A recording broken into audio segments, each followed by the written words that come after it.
Now, amid a fierce war between Russia and Ukraine, the world is staring at a risk of global famine, as the battle between the two nations has cut down exports from Kiev, which is one of the world's biggest exporters of grains.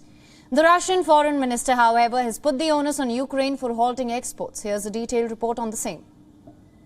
It's down to Ukraine to solve the problem of resuming grain shipments by demining its ports, says Russia's foreign minister Sergei Lavrov.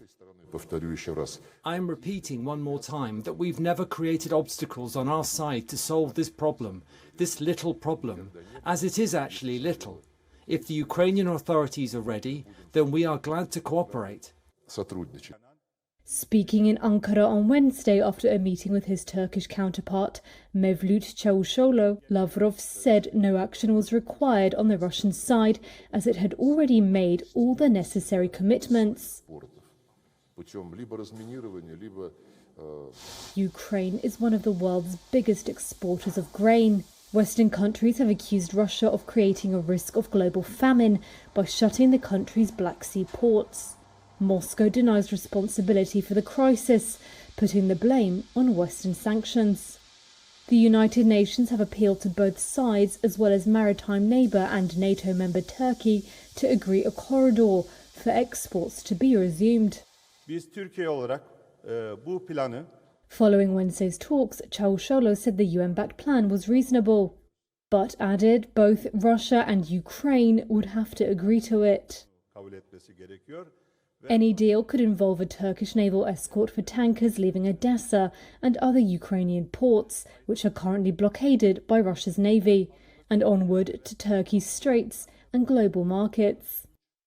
Ukraine has said it needed effective security guarantees before it could start shipments, voicing concerns that Moscow could use the potential corridor to move on its southern port of Odessa.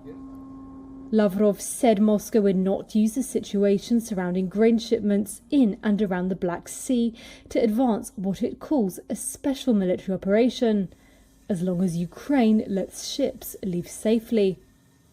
He added that the main problem was that Ukrainian President Volodymyr Zelensky had categorically refused to resolve the mined ports problem. Last month, Russia's defense ministry released footage which it said showed teams working to demine a beach near a port in the besieged city of Mariupol. Reuters could not verify when or where the footage was filmed. Turkey, which has good relations with both Kiev and Moscow, had previously said it is ready to take on a role with an observational mechanism based in Istanbul if a deal on grain exports is reached. Although it has the second biggest army in NATO and a substantial navy, the country has been dismissed by the Ukrainian Grain Traders Union, or UGA, who say it is not powerful enough to act as a guarantor. WION is now available in your country. Download the app now. Get all the news on the move.